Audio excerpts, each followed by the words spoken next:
पुराण की कथा कहती है, महाराज पूर्णिमा का जो चंद्र है वो विशाल काय है और उस चंद्र की पूर्णता में हमारी अभिलाषाएं भी पूर्ण हो। आप आस्था चैनल के माध्यम से जितने लोग कथा सुन रहे हैं, फेसबुक यूट्यूब पर जितने कथा सुन रहे हैं और कुबेरेश्वर धाम में जितने कथा सुन रहे हैं, आप में से कितने लोग हैं जो पूर्णिमा का व्रत करते हैं? जो माताएं करती हो जरा हाथ उठाइए।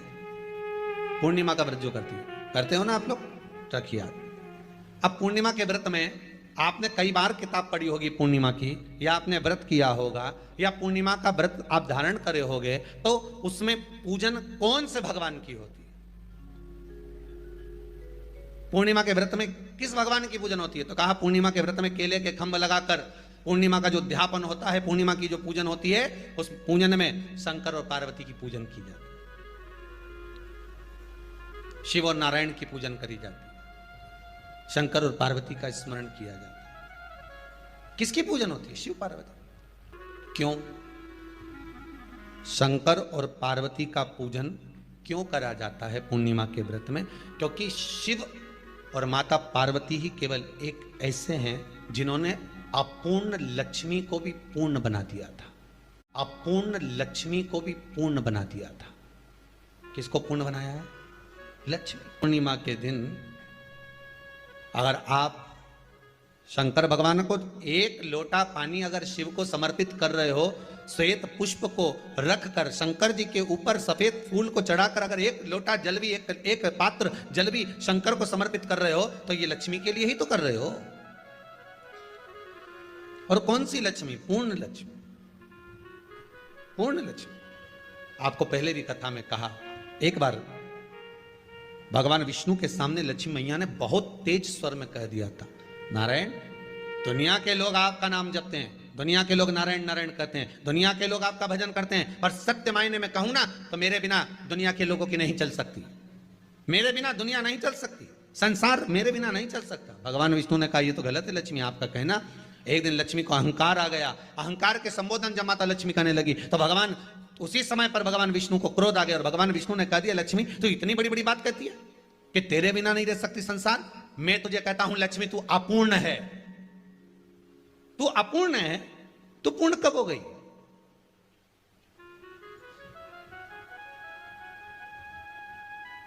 तेरी पूर्णता कहां हो गई? लक्ष्मी की आंख से आंसू बहने लगे। आज आपने मुझे अपूर्ण कहा है। आपको मालूम है आप मुझे अपूर्ण कह रहे हो? आपको ये ज्ञात हो रहा है आप मुझे अपूर्ण कह रहे हो? भगवान कहते हैं हाँ लक्ष्मी मैंने तुझे अपूर्ण कहा है। अपूर्णता का मतलब आप जानते हो ना? भगवान कहते हैं लक्ष्मी मैं सब जानता हूं। लक्ष्मी रोती हुई माता सरस्वती के पास पहुंच गई। सरस्वती ने पूछा क्या बात है लक्ष्मी, क्यों रो रही हो? लक्ष्मी जी ने कहा क्या बताऊं सखी, मेरे पति ने आज मुझे अपूर्ण कह दिया है। तो क्यों रो रही है तू? अपूर्ण अगर कह दिया, पति ने ही तो कहा है ना, तो क्यों रोना? चल मेरे साथ में। और सरस्वती मैया माता लक्ष्मी को लेकर सीधे पहुंच गई माता पार्वती के यहां। माता पार्वती के यहां जब पहुंची है, माता पार्वती ने लक्ष्मी जी को देखा और सरस्वती को देखा तो पूछा कि बात क्या है, क्या हो गया ऐसा, क्या हुआ, क्या है ऐसा जो तुम दोनों आज मेरे पास में आई?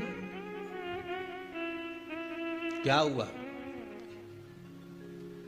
पार्वती जी कुछ बोलती, शिव जी का ध्यान माता सरस्वती की ओर और लक्ष्मी की ओर गया और भगवान शंकर जान गए कि आज भगवान नारायण ने लक्ष्मी जी को अपूर्ण कहा है।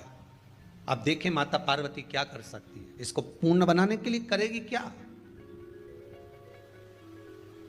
क्या हुआ? माता सरस्वती जी बोली लक्ष्मी को अपूर्ण कर दिया। अपूर्ण कर दिया? हाँ, तो क्या सोचना उसके लिए, इसको मैं अभी पूर्ण बना देती हूं। माता जगतजननी पार्वती ने गोदी में विराजमान गणेश जी को उठाया और उठाकर लक्ष्मी जी की गोद में दे दिया। ले लक्ष्मी, आज से तू पूर्ण हो गई। लक्ष्मी आज से तू पूर्ण है। गोदी में जब तक संतान नहीं है तो नारी को लोग अपूर्ण समझते हैं, पर माता पार्वती जी ने संपूर्ण ब्रह्मांड में एक सिद्धता प्रदान कर दी कि अपने गोदी के लाल को, अपने गोदी के पुत्र को माता ने लक्ष्मी की गोद में देखकर लक्ष्मी को पूर्ण बना दिया। वो दिन कौन सा था? पूर्णिमा का दिन, लक्ष्मी को पूर्ण करने का दिन, पूर्ण करने का। केवल अमृत ही नहीं बरसता, पूर्णिमा के दिन लक्ष्मी भी बरसती है। पूर्णिमा के कितने व्रत होते हैं? बोलते जाओ, जरा जल्दी जल्दी बोलो। पूर्णिमा के नारियों को, स्त्रियों को अखंड सौभाग्य के लिए, जो नारी वैधव्य नहीं होना चाहती है, उस नारी को पूर्णिमा के कितने व्रत करना चाहिए? जिस नारी के यहाँ संतान नहीं हो, औलाद नहीं हो, उसको पूर्णिमा के कितने व्रत करना चाहिए? जिस नारी का पुत्र, पति बहुत बीमारी से ग्रसित हो, लग रहा हो कि ये मेरा बेटा बहुत बड़ी बीमारी में घिरा हुआ है, तो नारी को कितने व्रत करना चाहिए? स्वयं भगवान कृष्ण ने माता यशोदा को द्वापर में भी बताया है कि पूर्णिमा के 32 व्रत होते हैं। कितने व्रत होते हैं? 32। हम भगवान कृष्ण यशोदा रानी को, माता यशोदा जी को भी बता रहे हैं 32 व्रत। अब आपको किसी ने बता दिया होगा कि 8 कर लो, 7 कर लो, 6 कर लो, 12 कर लो, इसलिए आपने बोला कि 12 कर लीजिए, 32 कर लीजिए। अरे यहां तो द्वापर की कथा भी कहती है। यशोदा जी ने एक बार भगवान कृष्ण को रोक कर कह दिया, ए कन्हैया रुको। कन्हैया बोले, बोलो माँ क्या बात है? कन्हैया जरा रुकिए, इधर आओ जरा। भगवान कृष्ण आए। हाँ माँ बोलिए। जगह का प्रसंग है ये, जिस समय पर राधा रानी कुरुक्षेत्र में नंद बाबा और यशोदा जी को लेकर कुरुक्षेत्र के कुंड में, ब्रह्म सरोवर में स्नान कराने के लिए लेकर जाती है, ग्रहण का समय पर। और जब भगवान कृष्ण उस कुरुक्षेत्र के उस सरोवर में स्नान करने आते हैं, तब यशोदा जी ने अपने लाला से प्रश्न किया है, पूछा है कि नारी वैधव्य होकर ना मरे, उसका पति कोई रोग से ग्रसित ना हो, उसका पुत्र किसी रोग में ना पड़े।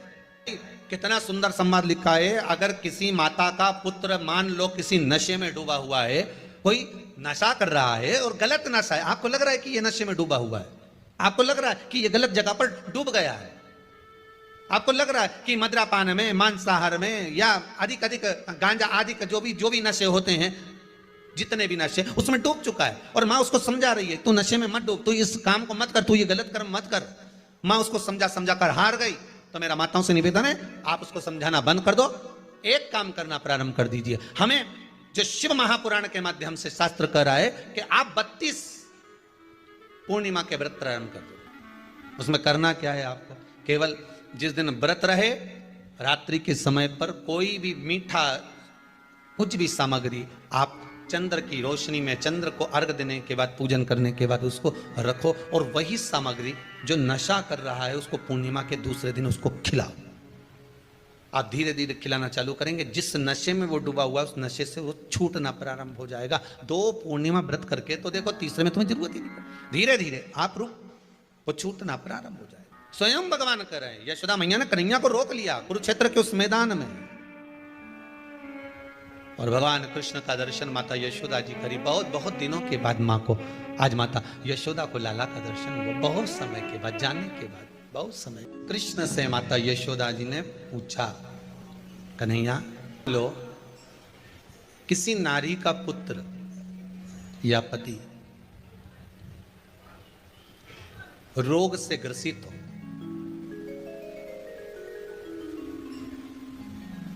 उसके पति की या पुत्र की आयु थोड़ी सी हो, तो हे कृष्ण, उस नारी को कौन सा व्रत धारण करना चाहिए या किसकी पूजन करना चाहिए? ये कुरुक्षेत्र की भूमि का संवाद है।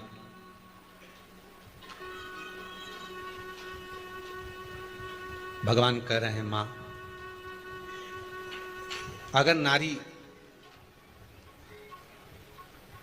अपने पुत्र और अपने पति के लिए, उसकी उम्र की वृद्धि के लिए, रोग मुक्ति के लिए,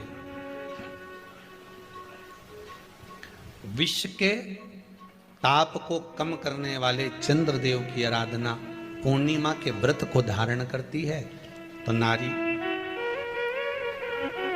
उस व्रत के प्रभाव से अपने पुत्र और पति की बीमारी को, रोग को हर लेती है।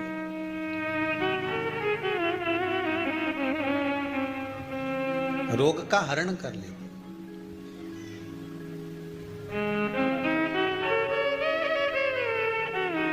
महाराज, जो बच्चा बुद्धि से विकलांग हो, विद्या में कमजोर हो, परीक्षा हॉल में पेपर देते समय भूल जाता हो, वे एक काम ना करता हो, तो निवेदन है किसी भी पूर्णिमा की रात्रि को 12 बजे गाय के, गौ माता देसी गाय के जो 4 थन होते हैं, उन 4 थन में से जो आगे के थन होते हैं, 2 पीछे की ओर होते हैं, 2 आगे की ओर होते हैं, तो जो आगे के 2 थन हैं, उस थन का दूध निकलवा लिया जाए और उस दूध का कोई भी मीठा पदार्थ बनाओ तो ठीक है, ना बनाओ तो उसी दूध में शक्कर मिलाकर पूर्णिमा की रात्रि को, जो विवेक से कमजोर हो, बुद्धि से कमजोर हो, या याद करा हुआ सब भूल जाते हो, या आपके लिए भी है कोई चीज रखते हो भूल जाते हो, विवेक याद नहीं रहता, बुद्धि में इतना प्रबल बल नहीं आ पाता, याददाश्त कमजोर होती चली जा रही, तो किसी भी पूर्णिमा की रात्रि को 12 बजे गाय के आगे के 2 थन का दूध,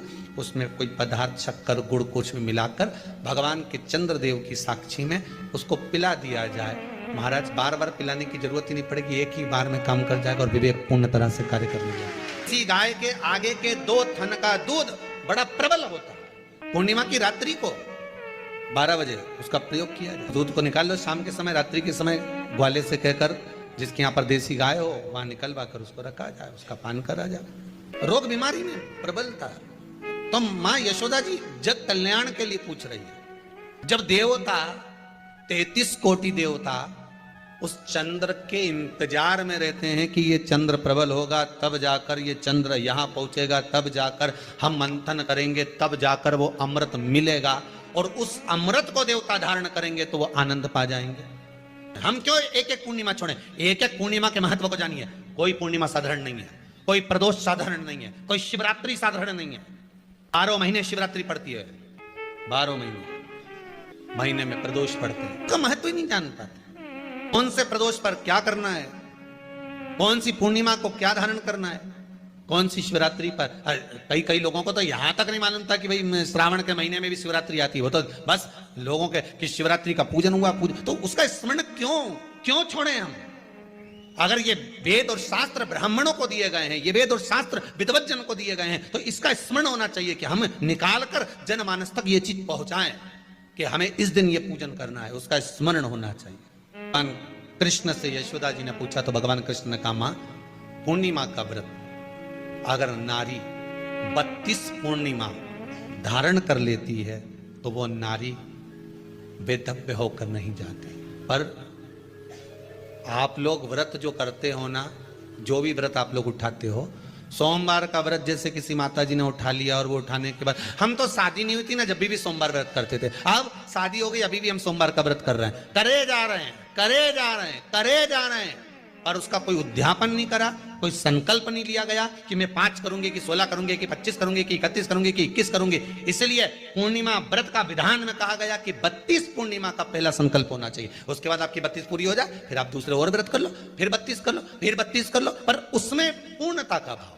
अभी तक किसी के सोमवार और गुरुवार और शुक्रवार के व्रत ही पूर्ण नहीं हुआ, अभी तक चल रहा है, अभी तक चल रहा है। हम तो सोमवार का व्रत करते हैं, हम तो शनिवार करते हैं, अब शनिवार करते करते 4 साल हो गए, 6 साल हो गए, 5 साल हो गए। भगवान को तो थोड़ा बहुत कुछ खिला पिला के उनको एक बार तो विश्राम दे। भगवान भी मन में सोच रहे अब तो निपटेगी तभी छोड़ेगी। कोई भी व्रत आप करो, उस व्रत का एक संकल्प, एक नियम कि मैं इतने व्रत करूंगी, ये मेरा नियम। जैसे नवरात्रि के 9 दिन मैंने करे, व्रत धारण करे, 10वें दिन उसको छोड़ दिया। अब तुम तो सोच कर बैठी कि ये मैं 9 दिन धारण कर लूंगी, ने एक दिन बाद एकादशी पड़ रही है तो 10वें के दिन कौन छोड़े, दशहरे का भी व्रत ये भी कर लूं, 11 भी पूरी कर लूं, उसके बाद प्रदोष भी कर लूं, और प्रदोष के बाद में मैं फिर जो द्वादशी पड़ी, 12 पड़ी वो कर कुरा के इसके बाद ही छोड़ूंगी। थोड़ा सा जिस व्रत को उठाया गया, जिस व्रत का नियम लिया गया है, उस व्रत का प्रदान कर कर फिर उसको थोड़ा सा भाग प्रदान कर कर हमने ये व्रत पूर्ण कर लिया। भगवान हमारा ये व्रत आपकी कृपा से, हे विश्वनाथ, हे शंभु, हे त्रिकालदर्शी, हे कैलाशी, मेरी 26 एकादशी आज पूर्ण आपकी कृपा से हुई है, इसलिए मैं उद्यापन कर रही हूं, आपकी कृपा से कर रही हूं। उसके बाद फिर उठाऊंगी, फिर कर लूंगी, पर आज मैंने पूर्णता का भाव लिया। उद्यापन नहीं करो तो किसी विद्वान ब्राह्मण को घर में बुलाकर अभिषेक पूजन करा लो, उसको भोजन करा दो, दक्षिणा आदि प्रदान कर कर उसको विदा कर दो, उसमें भी सुख का भाग। इतनी पूर्णिमा जम के बोल दो, 32 पूर्णिमा। कौन कर रहे हैं? भगवान कृष्ण। किसको कर रहे हैं? माता यशोदा को। किसने ये व्रत धारण किया? तुम्हें कुछ मालूम है किसका होता है ये व्रत? भगवान कृष्ण ने कहा ये शंकर और पार्वती का व्रत है। किसका व्रत है? शिव और पार्वती का। पूर्णिमा का व्रत शंकर और पार्वती का व्रत है। तो कोई कहे कि ये तो भगवान कृष्ण का व्रत है, तो ये तो कृष्ण भगवान तो द्वापर में आए हैं, पर पूर्णिमा का व्रत तो स्वयं माता पार्वती जी ने भी धारण करा है। जिस समय पर कार्तिकेय महाराज को गंगा मैया प्रकट कर रही थी और तारकासुर का जब संहार करना था, तब माता पार्वती ने शंकर जी से पूछा था कि तारकासुर को मारने के लिए आपके पुत्र की जरूरत है, आपका पुत्र प्रकट कैसे होगा, क्योंकि आप तब साधना में लगे रहते हो। भगवान कहते हैं चिंता मत कर, तू एक काम कर, पूर्णिमा व्रत को धारण कर। मां पार्वती भी जिस व्रत को धारण करी है, तो कोई ये द्वापर का व्रत है क्या? यहां तो शास्त्र कह रहा है कि कोई भी अगर आप प्रसंग धारण कर रहे हो, कोई भी आप नियम धारण कर रहे हो, कोई भी आप व्रत धारण कर रहे हो, या आप किसी भी तरह का पुण्य भाग धारण कर रहे हो, तो उसमें जड़ की मूलता होना चाहिए। जड़ कहां? केवल पूर्णिमा का व्रत कोई केवल द्वापर का नहीं है, केवल त्रेता का नहीं, ये तो सतयुग के भी आगे का निकल चल, ना जाने कितने सतयुग, कितने त्रेता, कितने द्वापर हुए, तब से चला। इन नयनों में नंबर बढ़ते चले जा रहे हो, चश्मा उतर नहीं रहा हो, दूर का नहीं दिखे, कहीं किसी को पास का नहीं दिखे, रहते हैं। उसके लिए तुलसी की जो डंडी होती है, तुलसी जैसे बेलपत्र की जो ये डंडी है, ऐसे ही तुलसी का जो पत्ता होता है, उस पत्ते की जो डंडी होती है, उस डंडी को चंद्रमा को देखा जाता है। उस डंडी की जो कोर होती है, उस कोर को दृष्टि से मिलाया जाता है। माँ की रात्रि ठीक 12 बजे आप चंद्रमा की, जैसे चंद्रमा का भाग, उस चंद्रमा के भाग को आप उस डंडी के भाग से निहारने का प्रयास करिए। मारो घर में आई है, घी का दिया लगाई है, उस घी के दीप को लगाने के बाद पूर्णिमा के दिन उस पर एक प्लेट थोड़ी तिरछी कर रख दो, जिससे उसकी कालोच, काय की, उस दीप की, घी के दीप की कालोच उस प्लेट पर आ जाए। थोड़ी सी कालोच ले लीजिए, 5-10 मिनट में आ जाएगी। उसको गाय के घी में मिलाकर आंखों में सुरमा लगाकर रात्रि को सो जाइए।